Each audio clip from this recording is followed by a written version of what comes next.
Apakah hukum kita viralkan orang yang tak bayar hutang kita setelah usaha yang lain tidak berkesan? Dibolehkan kerana mendapatkan semula harta. Yang tak boleh mereka-reka cerita. Orang tak berhutang dengan kita, kita viral, dia berhutang, mengaibkan orang. Faham?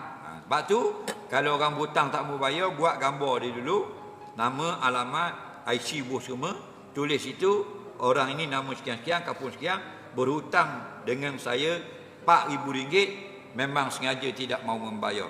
Jadi hati-hatilah supaya orang lain tidak mendapat masalah yang sama seperti yang saya hadapi.